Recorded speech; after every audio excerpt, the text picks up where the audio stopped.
The molecules from the test paper were dancing in my mind. How could I find a good solution for the boundary problem I was facing? I was absurd with the problem from the high-performance computing quest challenge project.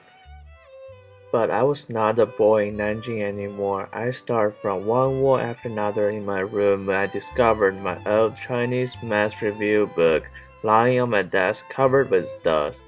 Since I came to Singapore, I never found the need to refer to the book because my present syllabus rarely even went that deep. I started to live through the book out of boredom.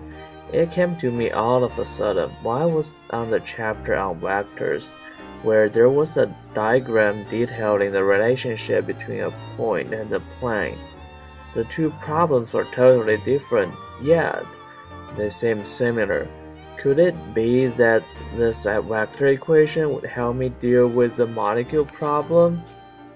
When I was studying at Jingling High School, I was considered one of the top students in the class and never felt a need to change my way of life.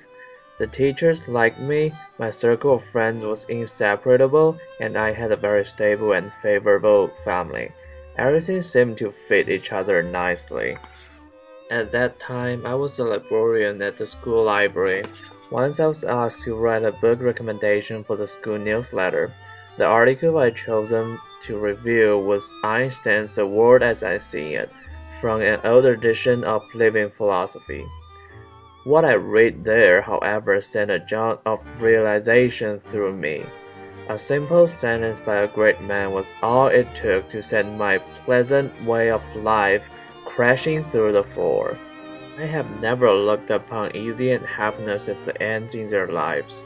This epic basis I call the ideal of Pygosty. That was the first time I came across Einstein's theory of Pygosty. In the Pygosty, pig seems to be satisfied with only eating and sleeping. I found myself in a similar circumstance. His words left a permanent impression on me. It was then that I started to break my own Pygosty, and it motivated me to make the decision to come to Singapore. Then I met the most significant event in my high school life, which I had been waiting for so long. This was a catalyst to accelerate my Pygosty breaking process. It was during class when I first heard about the HPC quest from my physics teacher. I grabbed the opportunity to participate and formed a four-member team. Due to the fact that me and my classmates were chemistry and physics students, my team chosen the topic digging for cavities, which required us to find the free space in a molecular system by designing a computer algorithm and coding it in a third-generation programming language. Right from the beginning, I had a strong desire to build a solution that was thoughtful, yet would have the flexibility to meet the speed and the complex requirement of any addition task. I believe that the light of innovation always comes from simplicities in your daily life. That's why my algorithm was inspired from the basic concepts. First algorithm I did was actually simply about using spheres to fill the whole system, and then determine whether the sphere will really present in the cavity or not. We have other algorithms, but due to our lack of experience in programming, we decided to start with the most basic algorithm of floating of atomic structures with spheres. I brought those ideas when we went to meet with our topic mentor, Dr. Marco, and get a lot of positive feedback. As time passed by, I had conquered a trail of small Pygosties. However, there was a problem about the never-ending quest to find out the accurate size of the cavities.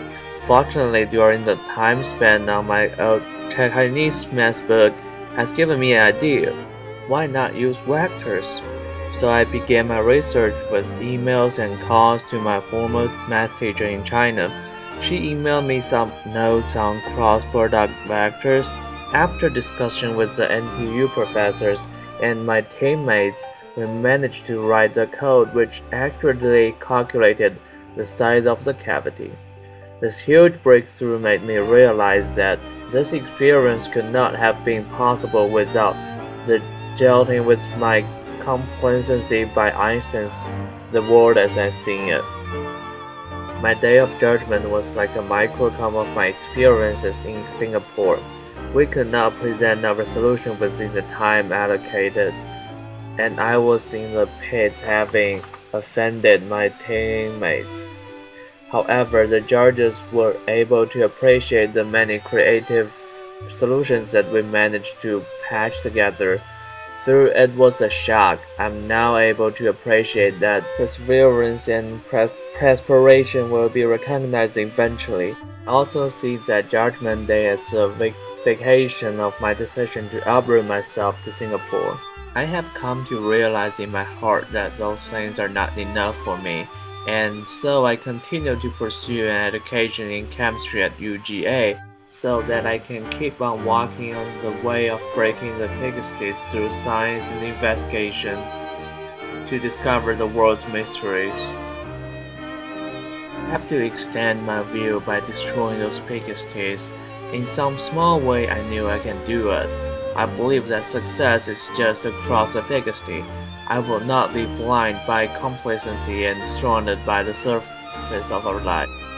I strive to find those pigsties. I strive to break them.